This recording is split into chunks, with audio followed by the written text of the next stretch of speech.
Baik, selamat sore untuk kita semua. Selamat sore, Pak. Baik, pertama-tama saya mengucapkan terima kasih kepada teman-teman sekalian yang sudah memberikan kesempatan pada sore hari ini untuk mengikuti Zoom meeting. Yang dimana topik pembahasan kita pada sore hari ini yaitu tentang penyuluhan asma. Nah, mungkin dari kita ada yang bertanya kenapa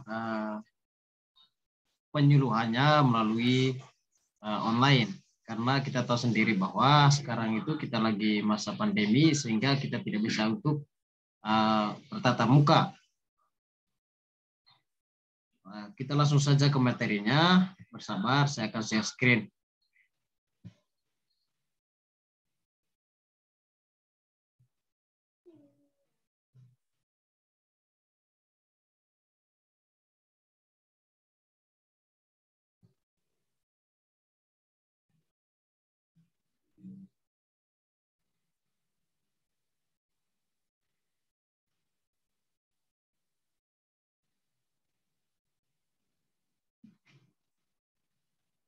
Nah, baik. Apa pengertian daripada asma? Nah, asma itu berasal dari bahasa Yunani kuno, yang dimana disebut sebagai asma atau ditulis dengan ATHMA. Nah, yang berarti terengah-engah atau disebut dengan egg atau juga panting. Nah, asma adalah penyakit kronis yang dimana berlangsung lama yang ditandai oleh sesak napas disertai bunyi ngik-ngik atau disebut sebagai wheezing. Nah, di mana derajat keparahan setiap orang itu berbeda-beda. Nah, pada saat serangan yang terjadi adalah penyempitan jalan napas kita akibat dari pengenturan bronkus yang menyebabkan udara sulit keluar masuk paru. Nah, ini menyebabkan dari asma belum sepenuhnya dimengerti. Namun faktor risiko yang bisa menyebabkan alergi, merokok, dan iritasi zat kimia. Lalu apa tanda dan gejala daripada penyakit asma itu tersebut? Jadi secara umum gejala asma adalah sesak napas, batuk berdahak, dan suara napas yang berbunyi ngik-ngik atau mendik, mana seringnya gejala ini timbul pada pagi hari menjelang waktu subuh. Nah, hal ini karena pengaruh keseimbangan hormon kortisol yang kadarnya rendah ketika pagi dan berbagai faktor lainnya. Kemudian pada penderita asma akan mengeluarkan sesak napas karena udara pada waktu bernapas tidak dapat mengalir dengan lancar pada saluran napas yang sempit, dan hal ini juga yang menyebabkan timbulnya bunyi-bunyi ngik-ngik pada saat bernapas. Nah, pada penderita asma, menyempitnya saluran pernapasan yang terjadi saat berupa pengerutan dan tertutupnya saluran oleh dahak yang diproduksi secara berlebihan dan menimbulkan batuk sebagai respon untuk mengeluarkan dahaknya tersebut.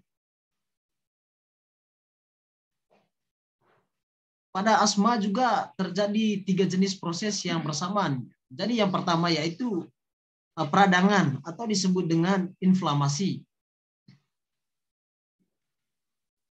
yaitu pada saluran napas. Nah, yang kedua penyempitan saluran napas atau disebut dengan bronkokonstriksi. Dan yang ketiga pengeluaran cairan mukus.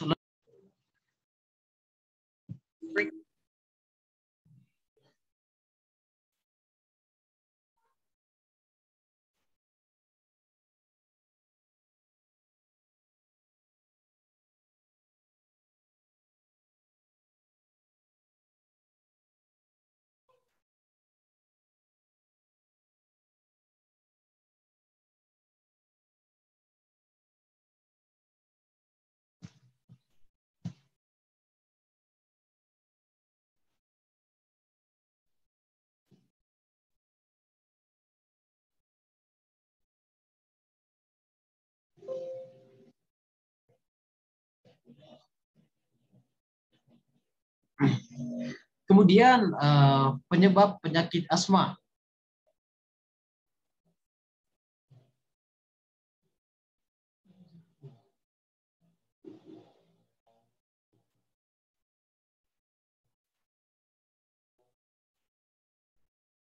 Jadi yang pertama itu etiologi.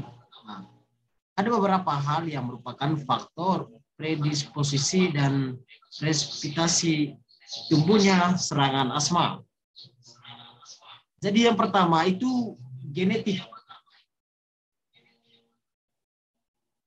Seperti pada gambar yang sudah saya cantumkan, yaitu di mana yang diturunkan adalah bakat alergi.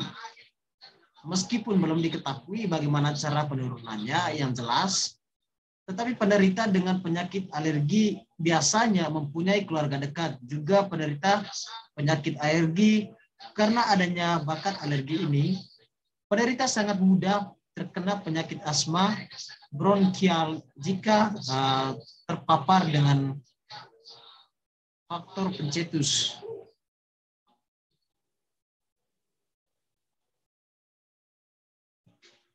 Kemudian faktor presipitasi. Nah, yang pertama itu alergen. Nah, di mana alergen dapat dibagi menjadi 3 jenis juga. Yang pertama inhalan, yang di mana masuk melalui saluran pernapasan seperti debu, bulu binatang, serbuk bunga, spora jamur, bakteri dan juga polusi. Kemudian yang kedua yaitu ignestan, yang masuk melalui mulut seperti makanan dan obat-obatan. Dan yang ketiga yaitu tentang kontakan yang masuk melalui kontak dengan kulit seperti perhiasan, logam, dan jam tangan. Lalu kemudian yang kedua perubahan. Jadi perubahan seperti cuaca lembab dan haba pegunungan yang dingin sering juga mempengaruhi asma. Nah, karena atmosfer yang mendadak dingin merupakan faktor pemicu terjadinya serangan asma. Kadang-kadang serangan berhubungan dengan musim seperti musim hujan, musim kemarau, ataupun musim bunga. Lalu berikutnya yaitu tentang stres. Nah, stres atau disebut dengan gangguan emosi dapat juga menjadi pencetus serangan asma. Selain itu juga bisa memperberat serangan asma yang sudah ada. Nah, di samping gejala asma yang timbul harus segera diobati. Penderita asma yang mengalami stres, gangguan emosi perlu diberi nasihat untuk menyelesaikan masalah pribadinya. Nah, karena jika stresnya belum diatasi, maka gejala asmanya belum bisa diobati.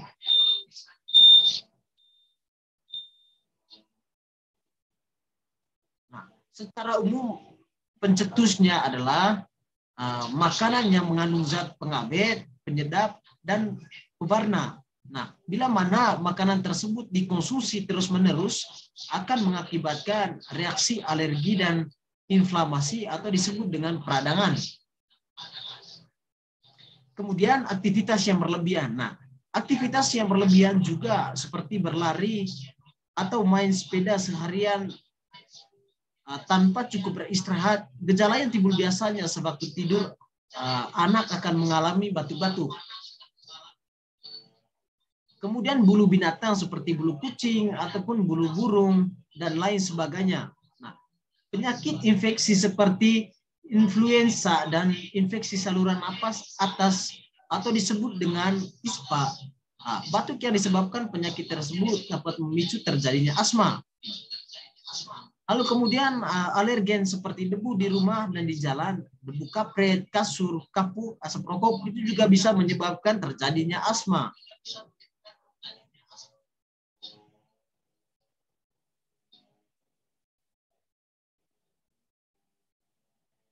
Lalu bagaimana cara untuk mencegah terjadinya penyakit asma tersebut? Jadi yang pertama itu pahami seluk-beluk penyakit asma. Nah, karena dengan kita memahami seluk-beluk daripada penyakit asma, kita bisa saja untuk menghindari atau mencari solusi agar kita itu terhindar dari yang namanya penyakit asma. Jadi asma bisa terjadi pada semua golongan dan lapisan usia. Sayangnya gangguan ini tak dapat dihilangkan sama sekali. Namun demikian, asma dapat dikendalikan. Seorang disebut penderita asma kalau ia sedang terserang asma atau kondisi asmanya tidak stabil sehingga memerlukan obat-obatan. Beda halnya dengan menyandang asma yang berarti sudah jarang terkena serangan asma atau stabil dan tidak lagi mengonsumsi obat-obatan. Tentu saja seorang yang menyandang bisa menjadi penderita kembali bila ia mengalami serangan akibat daya tahan tubuh yang menurun atau karena adanya faktor pencetus. Nah, fokus utama pengobatan asma bukan pada keluhan batuk atau sesak napasnya, tapi lebih pada peradangan atau inflamasinya. Nah, dengan mengatasi inflamasi saluran napas, maka derajat hiperaktivitas saluran dapat terkontrol. Tak heran bila pengobatan asma selalu dilakukan dalam jangka panjang, minimal 6 bulan, hingga yang bersangkutan dinyatakan stabil. Yang kedua itu kenali berat ringan penyakit. Untuk menghindari atau untuk mengatasi atau memberikan pencegahan terkait asma bisa juga melalui kenali berat ringan penyakit. Kita harus mengetahui klarifikasi atau derajat asma sebelum melakukan tindakan yang lebih jauh. Derajat asma dapat dibagi berdasarkan frekuensi dan berat ringan gejala yang terjadi. Pengobatan tidak hanya dilakukan ketika serangan asma sedang berlangsung, tetapi juga saat dalam serangan. Lalu yang ketiga yaitu hindari faktor pencetus. Jadi faktor-faktor pencetus dapat berbeda antara penderita satu dengan yang lain. Nah, faktor-faktor sering dikatakan sebagai pemicu diantaranya yang pertama itu faktor alergen, emosi atau stres, infeksi, zat makanan, zat kimia, faktor fisik seperti perubahan cuaca, kegiatan jasmani, dan juga obat-obatan.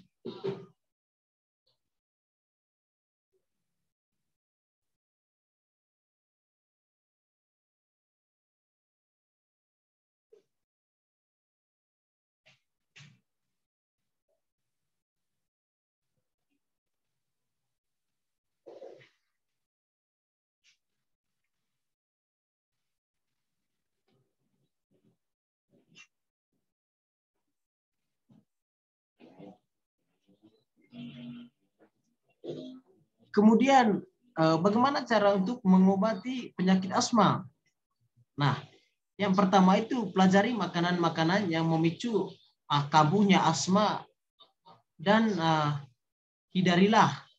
Apabila banyak zat gizi yang memicu, maka perlu dilakukan desentrisasi di mana tubuh Anda dilatih makan sedikit demi sedikit, tapi kontinu bahan yang menyebabkan alergi tersebut sehingga lama-kelamaan tubuh akan terbiasa. Nah, hal ini untuk menjaga agar Anda tidak terlalu banyak pantang makanan sehingga menjadi kekurangan zat gizi yang akan melemahkan. Lalu daya tahan tubuh, tapi untuk melakukan ini mintalah pertimbangan dokter.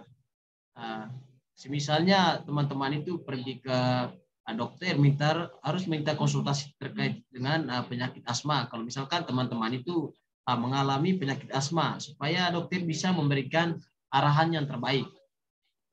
Yang kedua, obat yang biasa diberikan. Nah, jadi yang pertama itu obat luar. Nah, obat luar ini yaitu gosok dada dengan minyak badam manis atau yang sejenis, yaitu minyak pala atau minyak kayu putih. Usahakan ini setiap malam baik dikala kambuh maupun tidak. Nah, oleskan pula di cengkung antara jakun dengan tulang dada. Nah, yang kedua itu obat minum. Nah, 1 sendok teh bubuk jahe dituang dalam secangkir minum teh hijau ditambah 1 sendok teh madu sebagai pemanis. Nah, diminum hangat-hangat kukus sebelum tidur malam. Kemudian pengalaman baru bagi saya yaitu bisa diberikan propolis caps 2 kali sehari. Propolis yang menurut pengalaman saya bisa menjarangkan kekambuhan, maka kambuh Anda makin jarang minum obat. Asma yang tertentu akan meminimalkan efek samping dan mengurangi biaya. Baik teman-teman, untuk materi terkait dengan penyuluhan asma pada sore hari ini sampai di sini saja. Barangkali ada teman-teman yang ingin memberikan pertanyaan, sanggahan, masukan, dan lain sebagainya. Waktu dan kesempatan saya berikan. Baik, Pak. Saya ingin bertanya. Ya, silakan. Seperti yang sudah dijelaskan tadi tentang penyakit asma. Nah, yang menjadi pertanyaan dari saya, apakah penyakit asma dapat disembuhkan secara total atau bagaimana, Pak? Coba dijelaskan. Baik, saya kembalikan. Terima kasih. Baik, terima kasih atas pertanyaan dari Saudari Flaviana Nila Salus. Pertanyaan sangat bagus. Jadi begini, pertanyaannya tadi yaitu apakah penyakit asma dapat disembuhkan secara total atau bagaimana? Nah, semua penyakit ataupun sakit yang namanya berkaitan dengan kesehatan itu bisa saja disembuhkan. Nah, bila mana kita itu mentaati aturan kesehatan dan kalau misalkan kita pergi ke dokter, dokter memberikan saran yang terbaik bagi kita. Kalau misalkan kita tidak mengikuti saran tersebut, maka secara otomatis penyakit yang dialami itu tidak akan sembuh. Karena pada umumnya ketika penyakit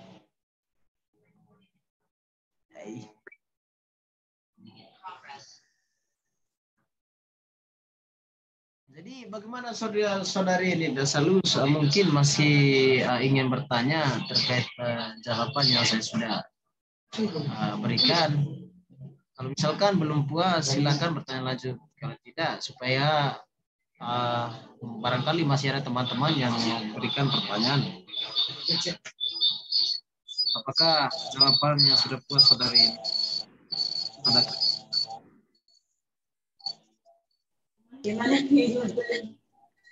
Baik, mungkin ada lagi teman-teman yang ingin memberikan pertanyaan, saya persilakan. Saya ingin bertanya dengan yang Pak sudah jelaskan tadi tentang obat bronkodilator. Kira-kira apa efek sampingnya dari obat tersebut? Saya kembalikan. Ya, pertanyaan yang bagus dari saudari Delita Kurnana Sanul. Jadi saya langsung jawab saja. Nah, pertanyaan tadi yaitu tentang obat bronkodilator ya. Kira-kira apa efek sampingnya? Jadi yang pertama isu bisa bervariasi tergantung pada pengobatan spesifik yang saudari ambil. Kemudian efek sampingnya juga yaitu bisa saja sakit kepala, denyut jantung yang tiba-tiba terasa, atau juga disebut sebagai palpitasi. Nah, kemudian batuk-batuk, lalu diare, gemetar, terutama di tangan. Nah, kemudian mulut kering, kemudian kram otot, sulit menoleh, sakit tenggorokan, dan lain sebagainya. Itu tadi jawabannya saudari Delita Kurnana Sanul. Barangkali masih mau memberikan pertanyaan atau sanggahan. Apabila tidak puas dengan apa yang saya sudah jawab, silakan lanjut.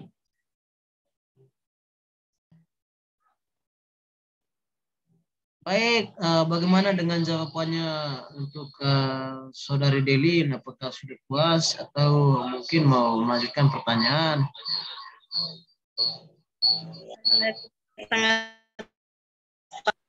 Oke, baik kalau gitu, kalau memang jawabannya sudah puas, mungkin ada lagi teman-teman yang ingin memberikan pertanyaan.